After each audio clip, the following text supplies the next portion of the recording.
Hi, Mushka. It's really fun to see you in real life. So let's go back to the first time when we talked. It was more you talking to me. You basically gave me a peace of mind about a specific topic, which meant a lot to you at the time. So tell me more about it and how it still influences the way you think now and the way you do things now.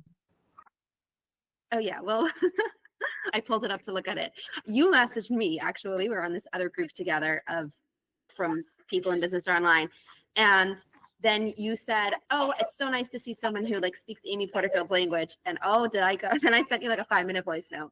And I was like, this is what you're in for. Either after I sent it, I was like, oh, I'm crazy. She's either we're going to be best friends or she's going to be like, oh, this girl's crazy. So 0 to 100. But it was basically what I responded to, because you said you're a launch strategist and you follow like Amy's techniques. You said that you were happy to hear from someone else who also knows Amy's techniques. And the thing that I sent you then, which we can talk about today, is when I started out in my business, I followed all the big names because they were the loudest. So they were the names I found first. I bought their courses, I listened to their advice, and I learned a lot from them. So no hate. But it took me a long time to do a few things. First of all, to find my own voice and to find my own like business practices that felt good to me. We can call it good. We can find it ethical. We can find it comfortable, like less aggressive, less bro marketing, which we can get into. And it also took me a really long time, which is a different line, but to realize that the things they're preaching and they're teaching and they're suggesting are not necessarily going to be compatible with my current life as a frum woman, a frum mother, one raising and having kids while building this business. It took me a few years to learn my own methods, right? Like to find my own voice and everything. But if everyone is starting out at that beginning place in the frum world, then the frum world is stuck at that beginning place. And then as a market, it hasn't yet evolved past that beginning place. And so as I see new frum course creators or content creators popping up on the scene, they're back at that starting point, and that has an effect on the whole frum market. And just what we were seeing being produced by the frum community. And that was my rant, which less of a rant, more of a thoughtful take, but.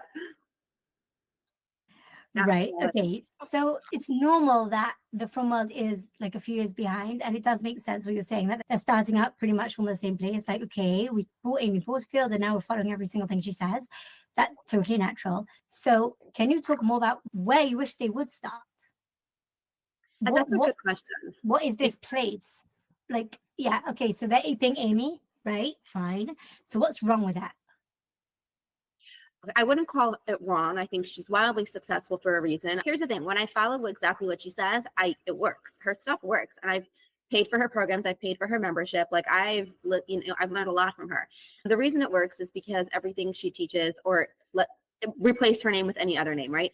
But whatever marketing teaches is data driven, and the data comes from psychology. So it's going to work if you use things like, and these are all copywriting techniques, things like fear tactics and their manipulation tactics, which are manipulative. Doesn't mean they're bad. It's just manipulating human psychology and behavior.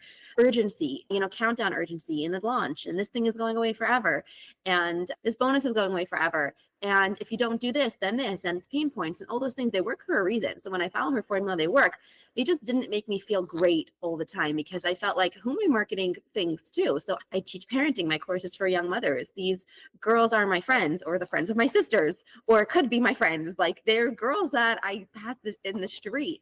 And is it really true that this bonus is going away forever? Sometimes yes, but if so, then it has to really go away forever, Because what I noticed also is that as I was a student of these big names, and I mean every big name that's out there, I bought their course. I'm sorry to say. I mean, whatever, it is what it is, but I'm a bit of a sucker for the good marketing, so I definitely fall for it.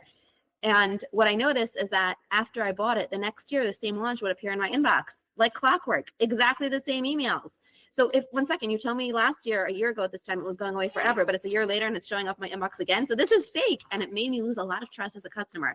And that's fine if you're working with 1 million people in the world, but my market is not 1 million people. My market is very small, very niched, and very reliant on word of mouth. And I need people to trust me, to trust my word. I need to feel good and not sleazy about myself, as if that I'm not selling snake oil and I'm not making false promises. And I need to stand in integrity behind what I say. So if someone messages me and says, hey, I missed out on the launch. Hey, I actually want to buy it. Hey, this or this. I either respond with like, oh, guess what? I have connections. I can get you in. or sorry, I really meant it. This thing this thing is or is not happening, however it is. So the starting place where you're like, where can people start off from? It's hard to know, because if you're new to the business, then it's like, whose voices are you hearing the loudest? And I used to think, I don't think this anymore, but as a beginner, I was like, I'm going to buy from the big names. I'm going to spend the $2,000 on the big courses because they probably know what's best. But now that I'm in it for a really long time, I'm like, you know what? That small person who has a small following and who's selling her course for $500 is actually probably the person to learn from, because a bigger name doesn't equal bigger results. And a smaller person with their ears more on the ground might be more in tune to the lay people. And like, sometimes I'm like, you have to remember what it's like to be starting out, and do these big people. I don't have a lot of thoughts about the matter. How can we do marketing in the frum world in a way that is effective, and also, I don't want to say ethical, because that makes it sound like there's like Torah morals involved, but just like in a way that makes you like be a good person, not using like tactics that are false. Right. Okay. Amazing. So, yeah, scarcity is something which is kind of an issue. It's a very, very fine line. If you're going to use scarcity, it's got to be true all the way through. Fake scarcity is just checker. It feels wrong all the way around. So, saying that something's going to go away forever and then putting out next year, I would say it's off the table for from course creator. I once went in to audit somebody's sales sequence, and they literally used just one device. They used scarcity from beginning to end, and they didn't use any other device, which I would say things like objection removal, like future pacing, like showcasing their modules, social proof. That their only tactic was scarcity. So as far as I remember, I don't remember the actual voice note that you left me, but I seem to remember like the whole scarcity thing was one of the things that really drove me nuts about some from course creators. So am I right? Is that one of the things that bothered you a lot that you were seeing in the frum world? It's not necessarily scarcity itself, like it's more like plug and play the templates that you got from whichever marketer is not going to translate. You cannot do that. I've seen people do that. And to be fair, I only recently started getting more involved in like the frum world. I did that as part of preparation for my summit, because I was reaching out to speakers and had to know who even exists. So it wasn't like, I was really like operating solo and kind of like really head in my lane for like 4 years. And then I kind of poked my head up and I was like, wait, what's actually going on in the frum world? And it was so interesting to me, because in those 4 or 5 years, I like went through this whole cycle where like I started off with these big names, and then I like got a little sick of them, or was like, what else is out there, and like veered away from them. Found a lot of like independent thinkers and like newish, like younger teachers, let's say, and started like really questioning like what I'm doing. And then when I lifted up my head to see what's happening in the frum world as I'm planning my summit, that's when I realized like, hey, it seems like I've evolved past this, because I have, and everyone else is back at that starting point. And that's like the frustrating part. I mean, I'm not personally frustrated, but I think what it does is it sets the bar in the market at a certain level, and I'm trying to operate higher than the bar.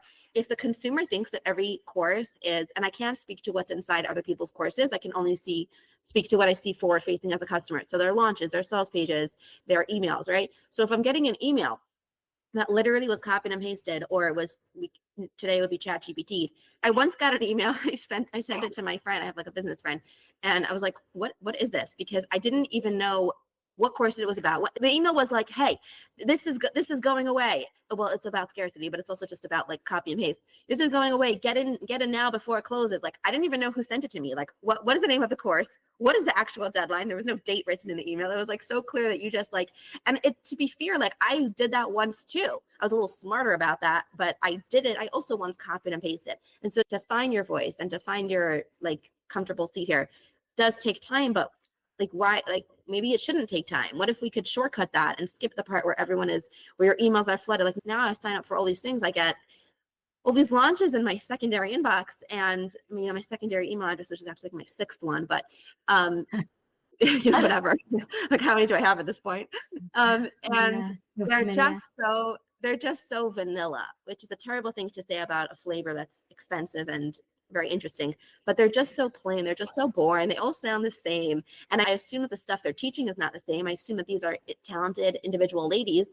Again, I don't know what's inside the course. So this is side point, I have a master's in education, and I'm very skilled, particularly in developing curricula. That's what I did for a few years. And so I know the inside of my course is tight. I know it's good. I know it teaches you. I know I'm a good teacher. I haven't bought the courses. I can't say what's in the inside of it. But I have two problems. Number one, if my customers think that my course is the same as all these other courses because everything is sounding the same, even mine doesn't sound the same. But if this is what the market is, then how does mine stand against the market? So I think it devalues everyone equally. And then what if they buy one of these courses and it turns out to be really not good on the inside? Why would they buy from me? So it also harms me as a fellow creator in the space.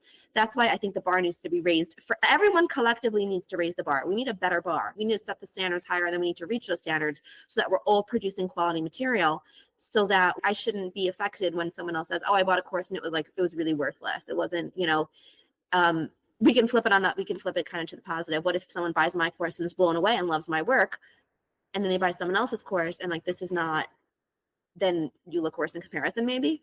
I don't know. Like, the firm world is too small and the market is too small to be producing subpar work. And again, I don't know that it's fair to call it subpar because I haven't seen the inside of it, but to be producing maybe formulaic, not thoughtful maybe. And people don't do this maliciously. I definitely didn't when I was starting out. I just copied the templates that the gurus told me to. That's it. So it's more like naivete and not knowing, because I didn't know I was starting a business. I wasn't starting a business. I had an Instagram account.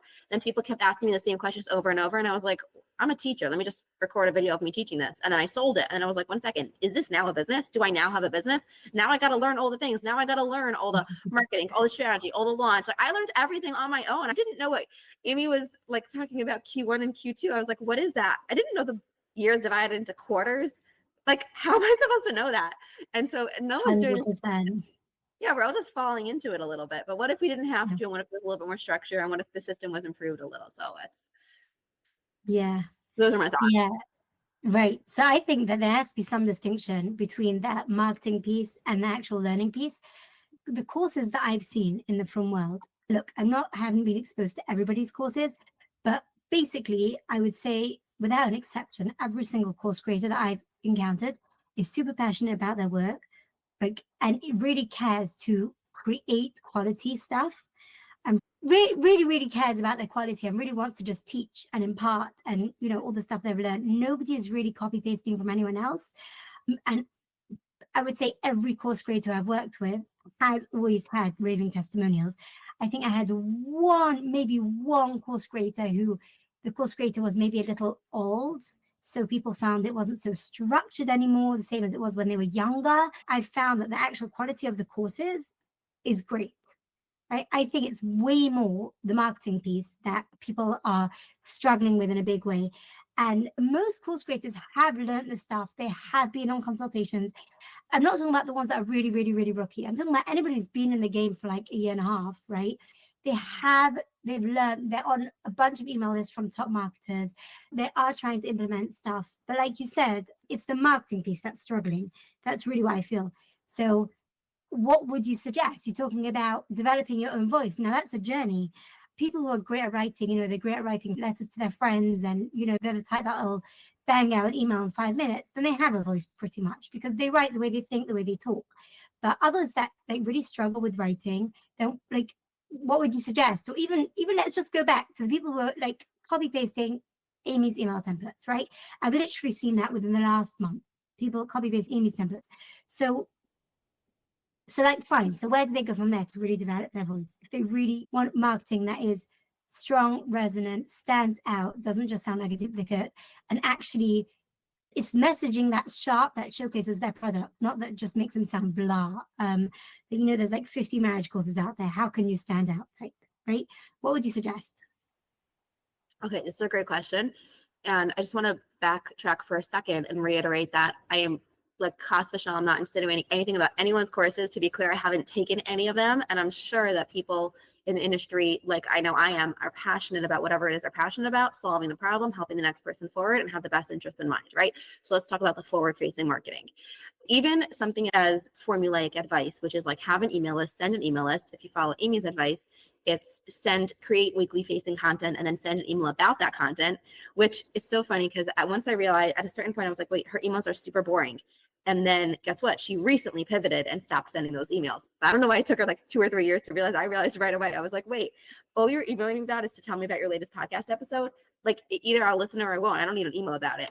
So I don't think all advice is good advice necessarily, but a different way of sending emails that I discovered and really resonated with me. Again, I'm more of a writer, so it possibly resonates with me more, but I think the concept is great, is story-based email writing. And once I kind of found that, I went down that rabbit hole and of finding people who specialize in story-based emails. Like me, you could get my emails because they are from household friendly. I can't say the same about other people who they're not necessarily Jewish, and even if they are Jewish, they're secular. And you know, it's like you gotta be careful about what you consume if you're careful about what you consume. So Right. Okay. Because yeah, I story-based emails specifically is going to be an issue. So go on. yeah, I don't want to say it's going to be an issue, but then by the nature of it, where someone is sharing stories about their life, you have to just ask yourself, do I want to hear stories about this person's life? That's really the thing. Totally. Yeah. No, seriously. Yeah. And I get a lot of emails, and some of them are just from business. There's one really interesting guy. He stopped sending the emails, but he was a legal guy, a lawyer, and his emails were so interesting. They were just interesting. So the question is, how do you send an email that someone on the other side is going to want to read? And that's the number one thing that people tell me when they get my emails. People reply to my emails to say, I love your emails. Keep sending them. They're so interesting. Like if you go to my email opt-in page, I just have tons of screenshots of people replying to my emails. And the crazy thing about the page is it hasn't been updated in like 2 years. Like I have more screenshots than what you see. So the question is, how do you write emails good enough that people will reply to them? And my answer that I found works for me, works for my audience, but I suggest this, right, is story-based emails. And that means emails that you send that sound like you're writing them to a friend. They're stories about what happened to you in your life, whatever niche you're in. You might be pulling a relatable message. You might be just sharing what's happening. You know, emails are not necessarily only to market. And not every email has to have a tip or a technique. That's something I struggled with because I teach parenting. And I felt like I don't want to constantly be telling people what to do. The value of an email can also be that it entertains or it inspires, which is things I try to do with my emails. And so you ask, how do you find your voice? How do you find out who you are? So a writing voice, that's kind of a different question, but even finding your voice as someone who creates content, it's like, what is driving me to do this today? What happened in my life today in relation to what I teach? What have I been thinking about in my mind in relation to what I teach? Those are all valid things to send emails about. They don't have to be super long. They don't have to be super interesting. They don't have to be super well written. I get a lot of emails from people who don't write well, mostly men actually, and they don't write very well. But I'm always like, hey, what's on their mind today? Because I know they send interesting emails. Everyone is an interesting person to somebody. I mean, we're inherently interesting, unique people. That's how Hashem made us. It's talking about like finding your people and marketing. If you were, I don't want to say more yourself, because like how big of a cliche is that? But when you dial down on like what makes you interesting, what makes you unique, and then you just keep talking about it, you start getting people who also find that interesting, which means they'll want to probably pay you for what you sell. And you also equally repel people who think you're really boring. If you think I'm boring, you're not going to want to buy my products. And if you do, you're going to hate them. So please don't. So the more expressive you are, the more it benefits you. So first of all, realizing that was kind of a journey, like figuring out what emails I'm sending, how I'm sending the emails, right? What am I talking about in my emails? Really figuring out for me, like, what's the difference between an email? Like, what deserves, sometimes I'm like, oh my God, I don't know. What deserves to be in an email? What deserves to be in a blog post? What deserves, like, quote unquote, deserves? And then usually I just tell myself, whatever, I just write it. And always the thing that I'm the most hesitant about writing is always the one that gets the most responses. So the thing that I'm like, I'm never going to send this because it's too personal. It's too long. No one's going to want to hear this. That's usually the one that people love to hear the most. So I don't think you can go wrong here. And it's really about treating your inbox, or really the inbox of your subscribers, as a friend that you're, write to one person is a writing advice that I sometimes I keep in mind. Like, what if I was writing this to, and I picture this girl? Maybe it's this girl who I saw in the park yesterday. Maybe it's this girl who, whatever, because I reach out to young mothers, right? Sometimes I think, what does this girl need to hear right now? Like right now, school's ending, summer's starting. Right now, it's the middle of Pesach is coming up. Right now, whatever's going on, like what does this girl need to hear right now? And sometimes it's more like, what do I want to share right now? And they're both equally valid approaches. They come from different angles. Here's an actionable tip, okay? Because I am a very practical person. If you were describing your course to someone, if you were speaking to someone and saying, here's what I send emails about, what would you say? Voice note that, transcribe that, put it into ChatGPT and say, clean punctuation only, do not edit words or voice. And what you're left with is a sales page. Is it strategic copy? No. Is it conversion copy? No. Is it what you do in your own words? Yes, it is. I do this all the time. I meet a girl, I meet a young mother. I don't do this in real life. I don't tell her, but I want to. Oh my God, you should buy my course because my course is perfect for you because this is what it teaches. What would I tell her? That's what my sales page has to say. So there's where you get that real, I'm not trying to sell you anything in the sense that like, it doesn't matter to me if you buy it or not. I think for your sake, you should buy it. And when that comes across, because I believe it, I have strong conviction about it. I made the course for your benefit. I made my course for new mothers, so you don't have to, figure it out as you go along, and you don't have to learn on the job, and you don't have to drown with your first baby and ask questions on WhatsApp groups the whole day. You just know from the beginning how to develop a strong relationship and how to have a strong bond and how to create a secure attachment, how to enhance their development. Like, you can hear how passionate I am about it. If you then choose to spend dollars on it, that's already your choice. But I'm coming across authentic because I am authentic about it. Those are some of the things I'd say for kind of quote unquote finding your voice. It's writing emails that using emails, especially if you have a small email list, is such a low-key, easy way to practice what you're saying and to practice landing your message, because you can get instant feedback. And at the end of the email, you can say, hey, hit reply and tell me. And you can ask them a question.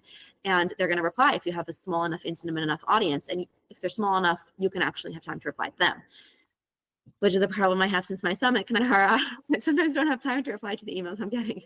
So enjoy that list of 20 people when you have it, because it can offer you such valuable insight. So starting as a weekly practice is a great way to not start with your sales page, as in what is my message and what do I want to share, what do I want to hear, and how do I find my voice? Amazing.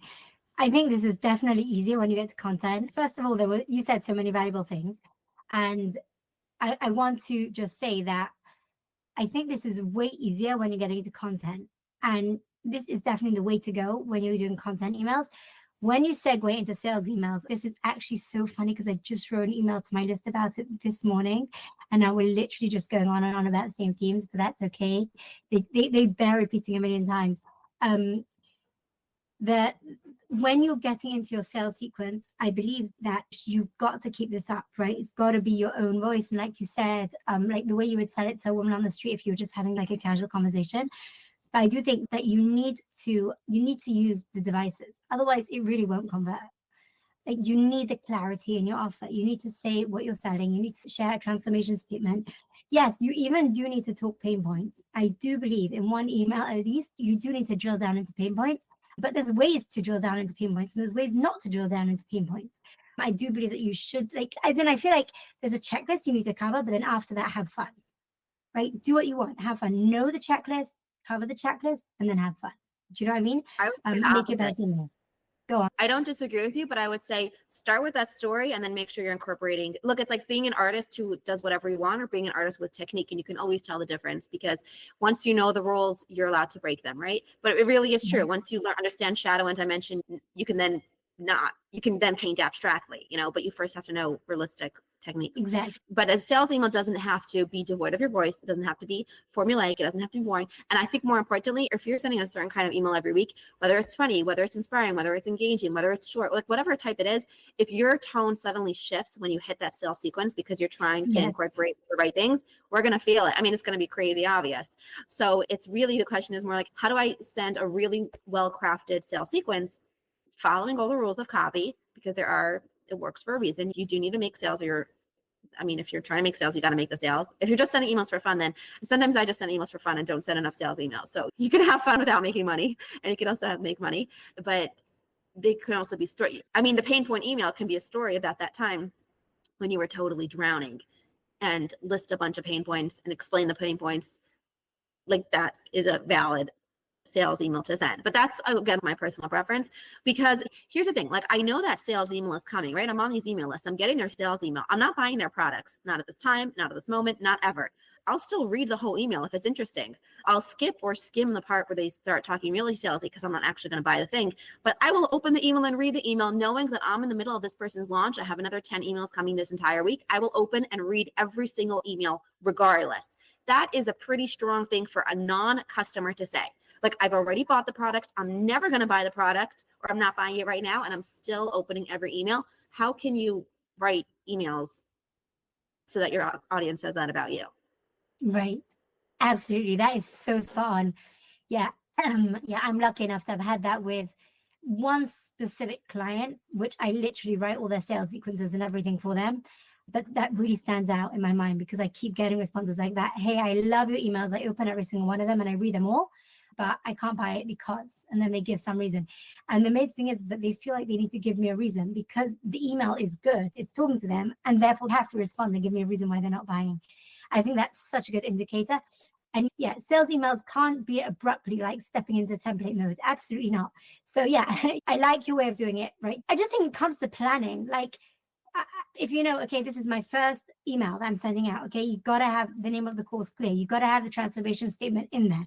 You need to know what has to be in there, some pain points, maybe a testimonial. That's already getting long. But then, like, once you know your core things, I'm saying the opposite of what you said, then like, you then build up. You're saying no, build up the email and then make sure that your course name and your transformation statement, whatever is in that email. Okay, great. I think that listeners should just take it literally from whatever angle that feels great for them, and it can work fine. But I just think that it's so important not to just be bursting with personality and then wonder why your sales segment is not converting, because you got to have components in there that convert. That's all. Yeah, when it comes to emails, I'm actually answering as an artist, like as a writer rather than a strategist. If I were to audit my own emails, I would be like, oh, I would rip into myself and say, you're not sending enough strategic emails, you know, but I really just have too much fun writing them and sending them because I love to write. So I'm like, don't You're listen very to me. blessed. I do want to say, do not use ChatGPT. This is, you want to talk about what we're seeing in the frum world. This is so cringe. Again, this is an example where I watch the secular world or the outside world figure out really quickly what's happening and then do it for a little bit and then pivot. And so we're already in the secular world, we're already past using ChatGPT blindly. We're using it now to, and I don't mean we, I'm saying like it's already being used in ways as building custom GPTs or using it really strategically or training it or whatever. But in the frum world, I'm not seeing that. I'm seeing literal copy and paste. To be fair, I also see it outside the frum world, but what I'm saying is like, don't do that. Don't use, I can tell, I can smell it from a mile away. If you think that we can't, then you're really not taking your audience seriously enough and you're really insulting our intelligence. Because even someone who doesn't recognize, I can recognize the formula from a mile away, right? There's a certain cadence, there's a certain rhythm. It's just not humanly, it just, you know, Devar Mishiyatzim in a live, it just doesn't come from a human heart. It just doesn't. And if you use it, you're not going to sell. Even if ChatGPT tells you that this is a great sales email, it's not going to sell because it's missing soul. I hate to sound like an artist, but it's missing soul. It's true. It just is. It just is. You just can't use it. Can you use it to refine one sentence? Yes. Can you use it as I do all the time? I voice note myself, so it's got my voice. I use it to clean up punctuation, and then I go back and edit it again. Can you use it as a helper? Sure, but it's not a writer. Don't let it write things for you. Don't let it, there's no chiddush and you're not doing anything great by replacing the human work of writing with ChatGPT. So that is a pet peeve already. I'm like, if it's a firm, this is a pet peeve I will share. Right. Yeah, I totally hear that. And it's just so true. It's so true. It's so tempting and it's so true. Because the ChatGPT does have the strategy in it. And you're like, hey, the strategy is so good. Oh my gosh, the strategy is even better than I probably would have come up with anyway. Okay, let's just use it. No, right? No, 100%. Okay, so are there any other trends? Like we've talked about voice, right? And we've talked about not using ChatGPT. Are there any other trends that you're seeing in the outside world that you just wish would hurry up and come to the frum world already? I feel like it depends on what corner of the internet, whether it's Instagram, I'm on Thread sometimes, or Facebook or whatever it is, podcast, like what corner of the internet are you hanging out in, you know? Because everyone is there's like different pockets. Coming back to you were saying like scarcity and other like copy techniques or marketing techniques. One thing I've become a little bit more conscious about is, this is not my term, but it's what's called consent-based marketing, or more like ethical marketing, where getting people to opt in at kind of every stage and not assuming that it could look at different stages, but not assuming they want to hear from you just because they one time sign up for your free thing, not assuming they want to hear from you every single launch or every single email from every single launch. And really, I think taken to an extreme, it becomes a little bit like knock, knock. Oh, can I knock on your window? You know, but as a principle, I think it's very powerful because it really respects the customer. So one thing I do, for example, is in every single launch email has an option at the top of the email, not at the bottom, that says, click here if you don't want to hear, like I'm sending emails about it this week, click here if you don't want to hear it anymore. I sent an email. This is the second such email I've sent since I started this, Kananahara, one for each baby, but I just sent an email. I just had a baby and I sent an email about that. And I wrote, click here if you do not want to hear about pregnancy, postpartum, or newborns, because I know that can be a topic that's sensitive for some people. Now, I don't know if I'll actually ever I don't know if I'll write an email about those topics, but if I do, and guess what? People have clicked on that link. I sent that email twice. I sent it 2 years ago. I sent it now. People click on that link. I don't check to see who clicks on it, but I know that the link was clicked on, because next time I send an email, right, I exclude them. And so things like that, where you're constantly, I don't want to say you're asking permission at every step, but you're not presuming that they're always interested in hearing from you, or always interested about every single topic. Or I had this a lot after my summit, because it attracted such a wide, I should take a step back and say, I did the Shana Summit, just in case anyone doesn't know that it was me, but it attracted such a wide audience because it was called Shana, but actually it had women married for 10 years. And then I had a bunch of kalas or single girls message me, am I allowed to sign up for the summit? Like, yes, you are. And so after the summit, I was left with a big audience of different things. And I tried to segment them out and using various different emails and segmenting them out in various different ways. And then also sending emails saying, like, click here if you don't want to hear about parenting, click here if you don't want to hear about whatever it is, right? Click here if you're not a parent, but you want to hear from me occasionally. So something being conscious, people might think, again, I might have thought this at first, but I don't believe it anymore, especially since my email list grew a lot after the summit. It's not the size of your email list that matters. It's really not the number. Really, really. But I can't stress this enough, because it's really not the number. It's the engagement rate. It's the quality in terms of, like, are these the right people to be getting emails from me? And how are they responding? And are they clicking on your links? And are they emailing you back? And so the objective is not to keep someone on your list at all times. Like, that, it's really not. It's really, every time I see unsubscribes, I'm like, yay, like, please let yourself out the door if you don't want to be here. I'm left with people who do want to be here. Like, I was a classroom teacher. Like, the worst thing is to have kids in the class who don't want to be there. I'm always like, just leave. I won't write you up. I won't tell anyone. Just get out if you don't want to be here. Like, you don't want to be talking to a disinterested audience. So that comes back to kind of like consent-based practices. Like, do you want to be getting this email at this time? Is one thing I've incorporated. Amazing. It's actually something I do as well. I guess my motives are slightly different from like consent-based. Because as somebody who is hired to do other people's email marketing, then you want to preserve their list as much as possible. So it's more like, if someone's going to opt out of this, then you still want to be able to send the sales sequence. So I'm just like going from the mercenary point of view as well, is that you don't want to be sending people content emails that they don't want, because the sales sequence, as in like irrelevant content emails, because the sales sequence might be super relevant to them. And even if they don't buy anything, they might enjoy it, but definitely if they're going to buy something. So therefore, I always do opt-outs. Like on every single email, we manufacture another opt-out. And then if we send another similar email, then we'll keep those people excluded. So yeah, that's just another angle. But yeah, it's very interesting. And it's like almost, I don't know, it's almost like a Jewish Bnei Chaveri concept, And just treating people like people and not people like machines that produce money and that are going to buy your course. So I've seen some underperforming from launches recently, specifically after Pesach. Why do you think that's happening? Do you think it's just the war, because it's very easy to blame stuff on the war? Or do you think there's something else going on? Do you think there's like a specific trend that's going on here? I'll be honest, I'm not the best person to ask this question to, because I don't launch often enough to have captured data as to times of year. However, I can answer it anyways, which is, I don't know that if you want to say the war, that might affect an Israeli audience, but I never actually had an audience in Israel until they came to me via my summit, demographically.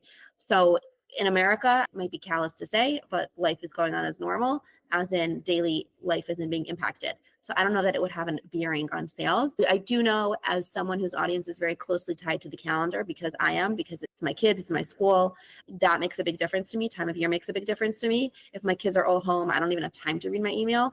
It might be different if you have a newlywed young woman who's actually on a different calendar schedule because of, let's say, work or college. So demographics might be a reason. Time of year might be a reason.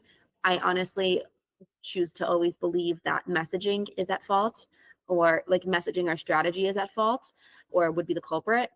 And in general, I've heard people say that even in the outside world, sales are down. But you know what? I have to be honest and say they've been saying that like every single month for the past 5 years. Like, it's always down. Everything is always down.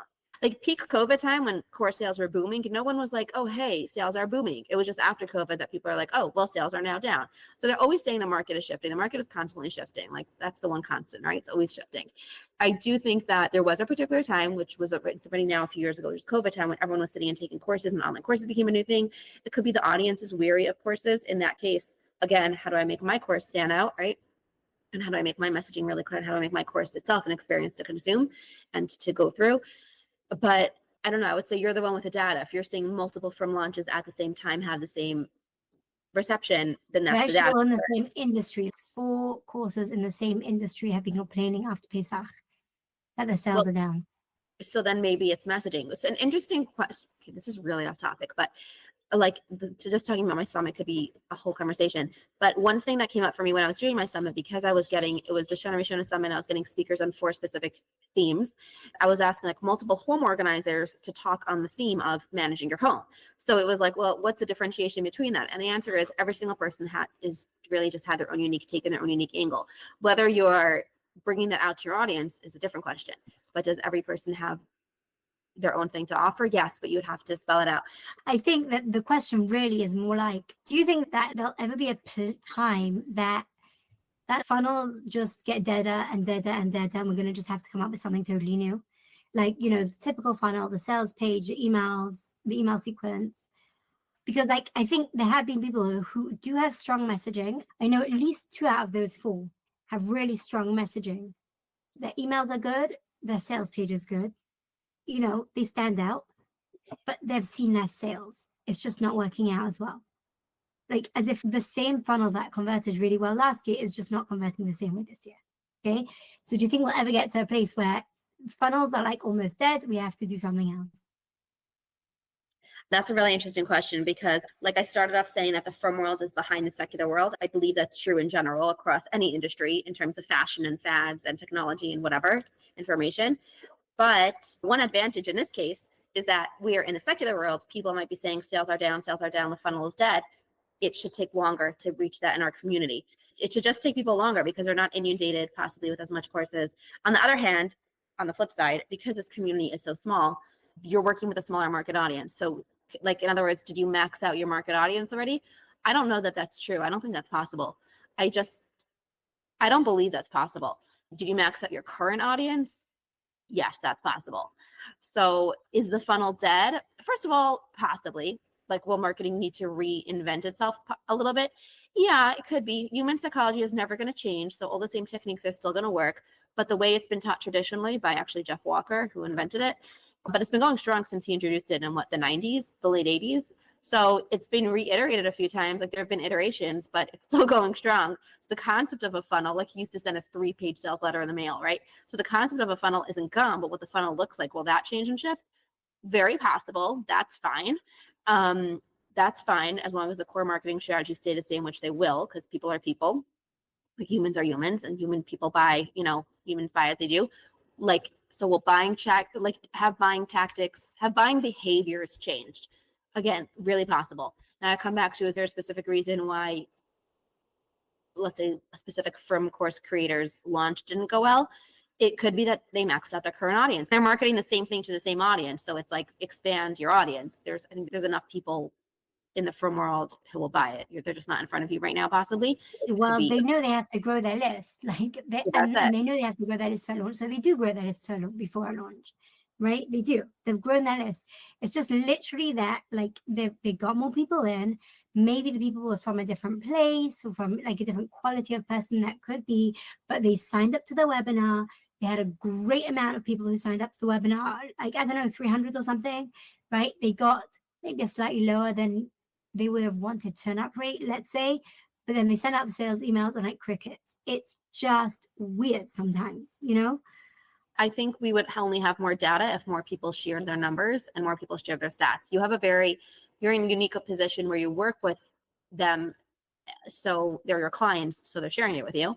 But there is not actually a network yet, but maybe we should make it, where in a safe space, right, people are actually sharing numbers and data. And until we do that, we're not going to have hard data. You're going to have your window of data of the people you work with specifically, which is the largest window probably that is available, like that exists. and it's you, one person who has access to it. But that also means that you're limited to your own interpretation of the data, where I might pick up something, like I might look at it and be like, it's an email problem. You're looking at it and you're like, it's a funnel problem. I might look at it and say it's an email messaging problem. So we're all going to come in from our angle, but I think the takeaway from this, let's make a space where people share their numbers, and then we could together influence, not in a bad way, but I'm saying we could have a better sense of what's happening in the market to influence the market. I know.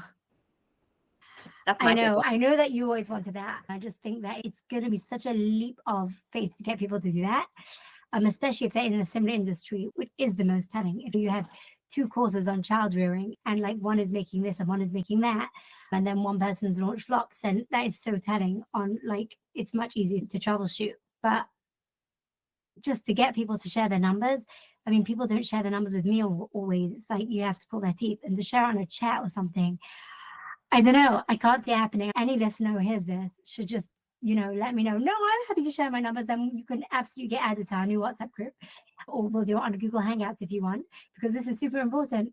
I would do it. I would do it. You would do it. I would do it in a safe space. I would do it. I would totally do it, because I'm not embarrassed by them. There's no emotion behind the numbers. I think that's like the important thing. Like it's really just data. To get to a place to be able to say it's just data, people might not be in that place. But if you look at it as just data and sharing the data can. Also, I want to know what's possible. Like, you made $300,000 in one launch. You're hitting $1 million. Oh my, tell me what's possible. Or vice versa. Like, you're having such an impact and people love your stuff, but you're barely making $500 a month. But like, your stuff is amazing. Like, wow, there's such a piece missing here that becomes so obvious when you just look at the data, 100%. Yeah, it's so true. And that is really, really what I do. Like finding people's holes. But I do think, just to backtrack, I do really agree with you that most of the time it is a messaging issue. But I'm wondering, like, when it's not a messaging issue, then where is the hole? What is it? What do we have to switch around? So that actually is an interesting piece of advice that I gave to someone this week, because I don't know, Hashem put it in my head, and I'm listening from what she said. I felt like that was the right thing to say, was that when people see you launching a bunch of times, you're sending ads around the same, there'll always be new people, but there will be old people who have seen those ads come out a few times and it's already old hat for them. That's just the way it is. So even if they would have considered to buy it, I don't know, 2 years ago, but like now that the 4th time it's come around, they're just like, oh yeah, she's launching again. And it doesn't even come into their head to check into it, to look into it, just because of this like human obsession with new. You can totally disagree with me. So I said that I think that maybe if every time you do this, then you come up with a slightly different launch event. So it could be a webinar with a different title or a tweaked title. It could be like, not do a webinar, like do a challenge, be brave, something else. I think it'll create a new buzz. And then that new buzz will translate into new interest in your course. Agree or disagree? I don't disagree. I think also that's where alternating different bonuses or different like offers attached to the offer might be a good idea as well. You just have to be consistent, like, and keep your word. So it's like, again, like if it's not coming back, it's not coming back. If it is, if it's being sold at a late, like now it's free, but later you'll pay for it. The thing about, I like kind of reacted when you said the same webinar with a different title, because when I did that, because that's like popular advice, my audience got upset and they were like, is this the same thing I came to last year?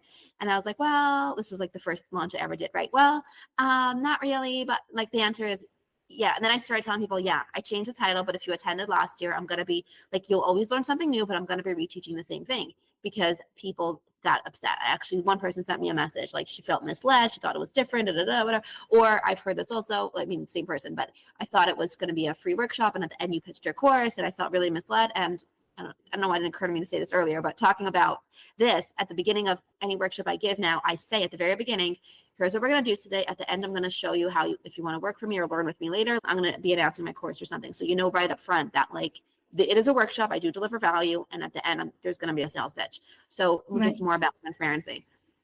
Yeah, you're 100% right. Did I really say, if I said that, I didn't mean it. I mean, like do a slightly different webinar. You can do a different webinar. No, yeah, you were clear. I'm just like hooking on it. Yeah. No, it's definitely true that you shouldn't just switch up the name unless your name was really bad last time. If it was just like, if it was a really, really blah name, then I would change the title just because what was your issue putting out such a bad name? But if it's about, no, you had a strong title last year and you want to switch out, then I would definitely say you should be putting in some new content, some change your content around, because yeah, Like the whole integrity piece is just so critical. Like when you're working with an online world, it's all about trust. They never really see you, they never really feel you. They know you through your emails, but it's not you're meeting in person.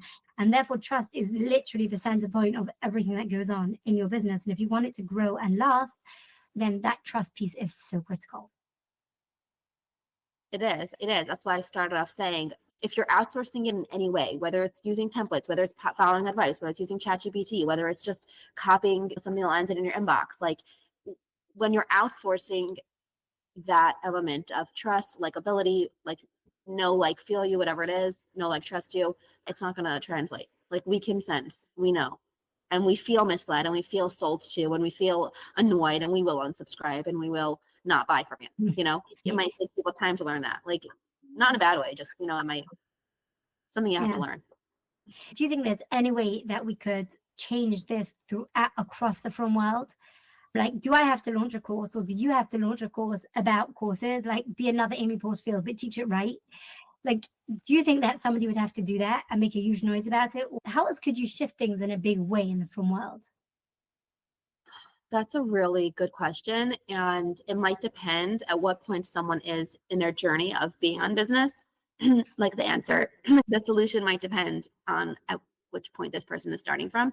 So it's going to be a different answer for someone who never made their first course, or for someone who's tried a course and failed, or tried a course and succeeded. It's just not going to be a flat answer for anyone. So is the answer like from Amy Porterfield? And again, not to hate on Amy, because I've learned so much from her. But why do we need from Amy? Why don't we need someone teaching you how to listen to yourself? I don't know. That sounds really fluffy, but I don't know. Or is the answer maybe to produce quality work? And again, like I come back to saying, like, raise the bar. When I made my summit, it was my first time dealing with the frum world. Until then, like I said, I'd been just doing things on my own, like with my own audience, but not interacting with anyone else. And then I decided on making a summit. It's called the Shana Summit. So I'm getting people from all different walks of life to talk to this audience of, let's say, Shana, whether they literally are or not, right? So I'm getting all different kinds of people. So I had to start meeting all the different kinds of frum people. And until then, I never interacted with them. So I never saw the courses. I never saw their summits. I didn't really participate in them. The only thing I knew when I'm making a summit is that I'm making a gorgeous quality summit, like a not from, like whatever frum standard is, I'm not doing that. I'm doing professional quality. You know, I paid for a course on summits. I was part of these not Jewish Facebook groups, and I made a summit that was, I believe, crazy professional, like so detail oriented, from the branding to the emails, to the interviews, to the logo, to the, I don't even know, because it was like an all consuming project. After making that summit, I got responses from people saying, this summit was crazy. It's unlike any other summit I was part of. And again, this can be a whole different conversation, which we should totally have, but I've never been in one like it. Speakers that I had that I knew their names of because I'd seen them advertised in other Jewish summits. That's the only reason I knew about them. So these are people who participate in every Jewish summit that exists, let's say. Told me, I've never had an experience as I had. Yours was so smooth. It was so pleasant to deal with you. It was so organized. It was so professional, whatever it was. People told me, well, I also had complaints. I mean, you know, to be fair, but a lot of the response I got was like, this is unlike any other frum summit I've been part of. And so is part of the, my solution, and that is my answer, is like produce better quality work. So we raise the bar and show an example of what's possible. You know, just because like anyone will buy your kosher milk if you're the only kosher milk store in town. Everyone is going to buy their kosher milk from you. But also, you could also open, I mean, you're in a different country, but in New York, it's like you could also become like Pomegranate or Evergreen. I don't even know what the newest cool supermarket is that exists today, but like they're always constantly opening and outdoing each other, you know, like you could also do that. So I don't know that we need someone else top down. Well, okay, it depends who we're talking to, right? If for someone who's starting out, do they need someone top down teaching them from the start? Probably they could use some hand holding and to be taught from the beginning what's going to work for the frum market, what's not, where you should go, here's where you should spend your efforts, where you should not. Like that would be amazing, right? For someone who's in it already for a long time, as you and or I are, maybe some people listening to this are, that you're already producing work. I'm a perfectionist. And I'm always like, whatever I do isn't good enough. It has to be better already. So how do I raise the standard? How do I raise the bar? And I want to just be clear, because I know I kept saying the outside world, the secular world, industry standard. Like, I don't think the Geimer are better than us. I just might have more experience. So I'm talking about from collective outside experience, let's say, is what I'm referring to when I say the outside world. I'm not trying to devalue our holy Torah life. Like, don't misinterpret me. But from the collective outside experience, from people who have been marketing for 20 years, unlike me, right? it's like, what can we learn from them? So raising industry, creating a higher industry standard in the frum world would show young people starting out what's possible, and it would entice other people who are in it for a long time to up their game or improve themselves or motivate them and challenge them to up the ante and then perform at that higher level. So that's what I take away as a creator myself. Mm-hmm. Yeah, it's definitely true that since you did your summit, then like in my mind, okay, Mushka Summit is the gold standard for summits. If I have any questions, I ask Mushka, like, how did you do this? Yeah, 100%. And then again, I just want to say to those listening who they just can't do a gold standard summit, I want to just add this: don't not do your summit because it's not gold standard, right? I know that this podcast is not gold standard because I'm not there yet. It's going to take me, I don't know, 5, 6, 7 months to be polished and to have the kind of microphone and to have the kind of setup that I really want. 100% true. I really do believe in done not perfect, but there is a level that you should just aspire to because you don't want people to look down on you or to hurt your own branding. You don't want to hurt your own branding to a degree. So yeah, if you're a mother and you realize that I need to do a summit for my business, it's really important, then definitely go with done not perfect. But do strive. And if you can put out perfection, like, or as close to perfection as you can, do raise that bar. I think it's so important. I would put it a little differently, if I may, just to clarify. Go on. I think it's produce work that you're in integrity with. That's the answer. If you are currently, if you have if you have a newborn and you have 3 kids under 3, you're only producing a lot. And as I didn't have 3 under 3 with a newborn, but I've had different seasons of being pregnant and being babies over the last 5 years. So since I started my business, so you can only do what you're able to do. I'm also, as perfectionist as I am, I'm always like, I have to tell myself done is better than perfect, right? I'm about to launch my own podcast and it's like, wow, very scrappy, very, very, very scrappy. You're talking about a microphone. I record voice notes on my phone. So it's super scrappy, but it's in integrity. I believe that the output is good. And I think another way that's easy to do this, to do quality control, is in the details. But also I'm a detail-oriented person. But it's like in the details where you slip up. And it's in the details that people notice. It's in the typo. It's in the link that isn't linked, which mistakes happen, but consistently, I'm saying. So it's not about like producing gold standard anything all the time. Like I did an intense, crazy project, which was the summit. But how long did it take, by the way? It took me from when I had the idea, I did a lot of the back end like thought work over a few years, because from when I had the idea till I executed it, but I sat down to work right when Tishrei ended and I launched at Hanukkah. So whatever. How long is that? Like 3 months or something. Okay, fine. Yeah, sorry. I totally interrupted you mid-sentence. Yeah. No, but yeah, no, I don't want people to not produce because you're like, well, but Mushka said it has to be perfect. No, I didn't say that. I said, make work that raises the bar, raise your own bar. Everything you do should be a little better, Marlon B'Kodesh, everything should be a little better than you did previously. And if you're looking around at other people, whether in your niche or not in your niche, Jewish or not Jewish, make it a little better than what you see. Better, I mean, it's your interpretation of better. Like it's what you think. You have to improve and iterate upon what's out there, right? So bring your own special sauce to the recipe, whatever. So produce with integrity. Don't just slap. We don't need more slop. We don't need more ChatGPT generated slop. We don't need that. But if you can produce work that has integrity, doesn't have to be perfect, doesn't have to, like this is a podcast with integrity. Your mic isn't perfect. The audio isn't perfect, whatever. Like if you're listening to this, I hope you're gaining from it. That's the part that like I can stand behind as a brand. And I feel confident giving it to you, whether free or paid, to the consumer. Right. 100%. Yeah, I love that. And it really ties back to like the whole trust factor. It's just that is what our brands need to be. Like they need to be based on integrity. I was really honored to connect to a course creator this week who's like, her whole brand revolves around integrity, and it's a beauty to see. Yeah, I love that. So it's something that you feel confident to stand behind. Absolutely. Okay. Mushka, this has been amazing. I really think that we could theoretically go on for several more years. Like literally. And like I really wish we could do a podcast episode just devoted to your summit, like from beginning to end, your strategy all around. But I do think this was like an important conversation. And like it's kind of a conversation that I've kept promising, I'm gonna put in an email or I'm gonna do this with it, I'm gonna do that with it. Okay, finally we did something with it. So yay, thanks so much. Yeah, it's been fun. Thanks for having me formally. I'm like, we'll continue this, but not everyone gets to read those conversations. Amazing. Mushka, people who want to see this amazing stuff you put out, this gorgeous stuff you put out, and they really want to learn from you, where can they find you? Okay, 2 places. I'll tell you why. My work that I do is at mymotheringmindset.com. I teach parenting strategies for ages 0 to 6 to make their childhood better and your motherhood easier. If you're a mom, I have something for you. If you just want to sign up to read my emails and stalk me, you could do that also. So everything is there on my website, as in that's the work that I do. You can also find me at mushkagopin.com, Mushkagopin, Gopin, where I offer like business consulting and business strategy, and you can find some things I have for you there. I have my suggested software or other recommendations for stuff to use in your online business, especially if you're a course creator. From the business angle, you can reach out to me there. Awesome. Wow, Mushka, amazing. Thank you so much.